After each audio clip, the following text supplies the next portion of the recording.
Zaare nasi jagnaadhaan goota warra jedhan kanan ija cabsee dhufe jechuudha har'a. Yaa Itoophiyaa keessatti ana goonni kan jedhu isaan kana lamaani. Amma yeroo kanatti nama kan rakkisaa jiru isaan kana lamaanidha. Isa kanaaf isa kanaadha. Akkuma argaa jirtani isaan kana lamaan ija isaanii cabsee dhufe immoo aychaalam jedhee mo'adhee dhufe jechuudha. Isa kana isinitti agarsiisuu barbaade. Like share gochuun dagatinaan isiniin jedha. Anuma wajjin tura okay? Anuma wajjin turuun hin nafin. Kana lamaan cabsitan jennaan goota isin.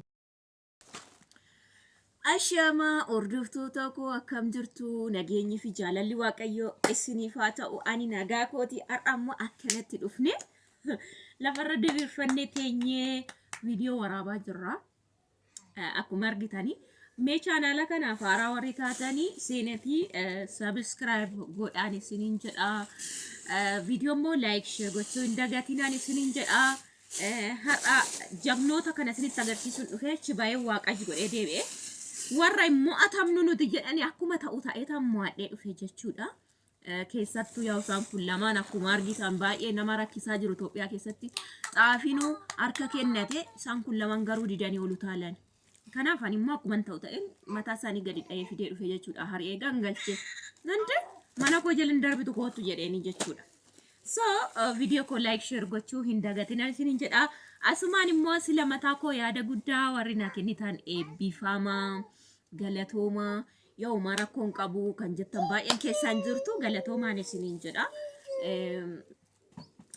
Rakkoon qabu sila hoosiftuuf kan jedhudha kan baay'atu. Namoonni tokko tokko immoo viitaamin D kan jettan jirtu. Viitaamin D hin qabu hir'ina isaati. Ani hin qabu ani taa'ee ani yeroo darbe waan eegota hundumaa ilaalamee ture jechuun waan qaamota keessa jiran kaalsheem pootaasheemiin hin qabne hani. Haa ta'u garuu viitaamin D yoom ta'e iyyuu mucaa waan nan baasuuf ganama ani nan baa caalatti kan argamu aduu irrayyuu viitaamin D akkuma beektanii nyaata baay'ee keessaan argamu. Yoo waan akka ta'etti iyyuu aannan xaasa yoo ta'edha kan viitaamin D namma ta'e keessa argattanii. Kan irraa fi garuu aduudha. Aduu mucaaf jecha iyyuu ani nan ta'a ganama. Kan ganamaas kan galgala kudhanii hachis viitaamin D dha waan ta'eef yeroo baay'ee keessan taa'ani. Anyways isan baay'isu viitaamin D ton taane yaa silman hoosisu natti fakkaata akka yaadni nama baay'ee naa kennametti. Har'a jaroota kanan qacci godhee dhufe akkuma argaa jirtan as keessa sin jira kuni jira kunillee hin jira waan ta'eef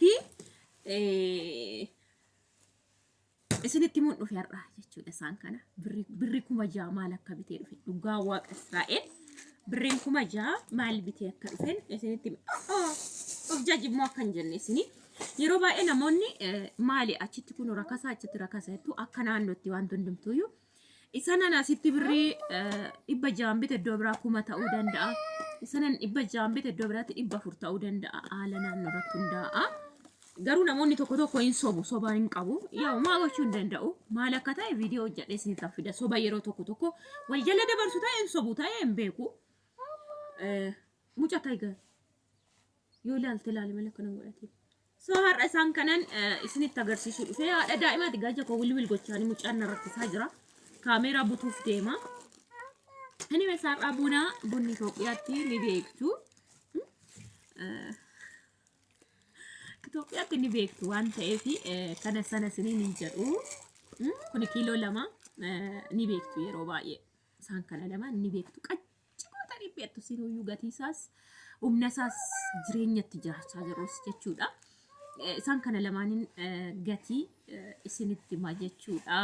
Na biratti walisotti Finfinneerraa kiiloomeetira 114 fagaatti walisoo waan ta'eef isinitti himaa na wajjin tura. Bunni akkuma argitan biyya keessatti bunni kiiloon birri 1,200 1,150 hamma 1,200tti. Bunumaa keessan argin hilaan malaalaa dandeessu. Umtuu hin jiru tokko ha'aan tokkollee jechuudha. Tokko wanti keessaa haatan hin jiru. Birri 1,200 kun. Garuu sadarkaa qaba bunni baay'ee aaraan jira moofadhum ta'ee bif miicamee kan dhufe waan bifa baay'ee argitu iddoo gabaasaatti kan 1,150 jira jechuudha. Sanarraan kanaaf 1,000 dhibba shanii jechuudha. Kumaa fi dhibba lamaa jechuudha. Bunni kiilooni kuni 2,400 jechuudha. Akkuma argaa jirtan 1,400 asumaan isinii qaba. 1,400 zayitiin immoo abbaa leetira shaniiti 5 leetir ndayaa jiru እዚህ ጋር dhibba 850 850 tarii iddoo kaanitti 2,000 ta'uu danda'a. Iddoo kaanitti immoo qannasuu danda'a. Iddoo kaanitti akkanuma ta'uu danda'a. Banagaraachin laa ani meeshaa kana suuqiidhaan bitee dhufe. Bakka faafaayaa miti jechuudha. Suuqiidha. Waan buufatu yookiin 70 buufatu asirratti amma yookiin waan ta'e jijjiiramni hin jira. Iddoo bakka faafaayaati fi suuqii jechuudha. Yookiin 100 yookiin 70 waan akkasiiti waan ta'eef 1,850 leetira 5. Okay. Lakkaa deema. Meeqaree walitti? Birrii 4,000 fi 250. 4,250. እዚህ ጋር ደግሞ ቡላ ነው። ቡላadha. Bullaa kan argandee ka'ee jala badeera. Akkama ta'e jedhan turuu jechuudha kan hin bitadhu.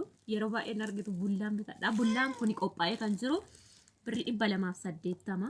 250 hin jira. Garaagarummaa qaba suuqiin na gaafattan. I don't know 280 garuu gaariidha isa kana sirriidha. Inni kana dura bite dhiyoo kana kan hin hojjete viidiyoo isaa isinitti agarsiisu ni gurraacha maal akka ta'e hin beeku. Haala warqee isaa irratti hundaa'aa ta'uun oolu hamxiixii yookiin akkas jedhama biyya keenyatti natti fakkaate. Akka warqee irraa uumamuutti natti fakkaata. Daakuun isaa adiidha garuu yeroo bulbultaan gurraacha, yeroo marqitanis aannaniinuu yeroo marqitan gurraacha.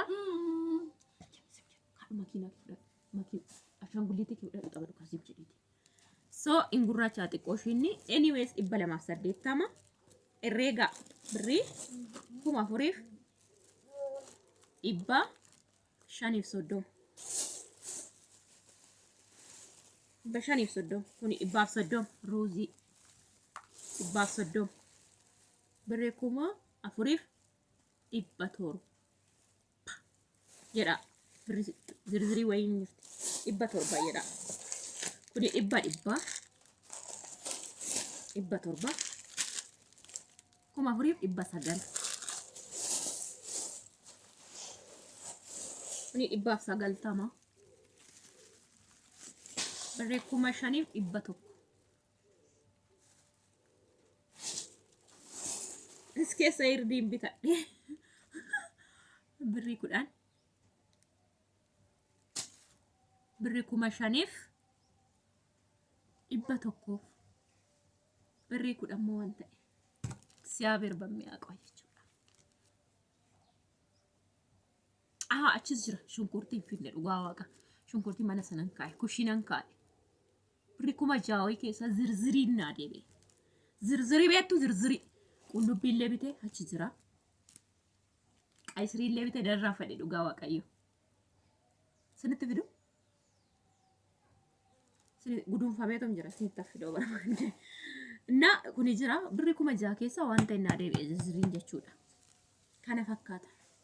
Kana shiikan shiikan mindaa nama tokko har'a ja'atti fidu.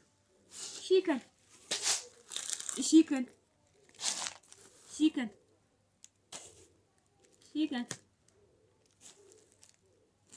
kan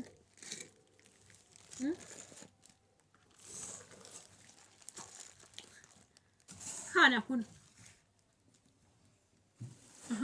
kun margita kan meeshaa birrii 6,000 mana sana shunkurtiin jira, qayisiriin jira, nacci shunkurtiin jira jechuudha. Kanaaf birrii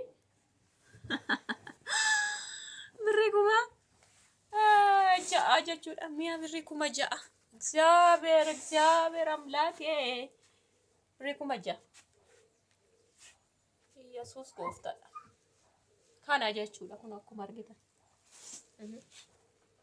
Zayitii, mokoroonii, paastaa lama, ruuzii kiiloo tokko, bullaa, buna kiiloo lama. Birrii meeqa?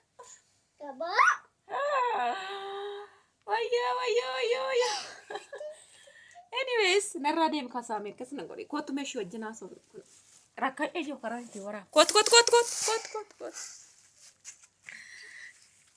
dhaabadhu ka kuno nagaa gaafadhu ishiidha jirtu hordoftoota keenya nagaa keessanii iska harka keechi kaas bareedduu ta'e taasa dubara wayisiifaa barbaadan ani sanyii hunda dandeessuti jedha ani waa barbaada kan seeran qabee guddisu wayii dubara wayii naa barbaadaa jedhin dubara wayii karuun keessanii barbaadaa jedhee biyya na kadhiisika kaarus nan qabaa kumshiitti bal'aa miti malee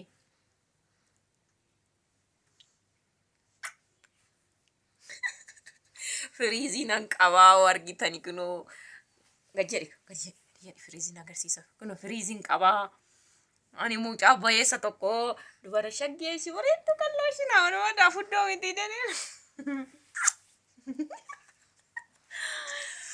bareedduu ishii jedhin immoo dha bareedduu ishii naa barbaada qalloo jedhin furdoon barbaadan qalloo bareedduu ishii naa barbaada isin ilkaan amma kana yaabtee sitti kun namicha waggaaf ji'a 7 ilkaan kun amma kenna kudha jaha yaafate haadhasa kan yaasin haadha nyaatu yala lakkaa'u namichi yoomitti goobee jedhu ishiin sun ji'a 4 2 deemti kun waggaa fi ji'a 7 fiixee like share gochuun dagatinaan isiniin jedha maashaallah nuti dallanu saan achi keessaa nuti dallanu akkuma argitan egaa anyways ila isaan isiniin jedhe laala kun mucha girta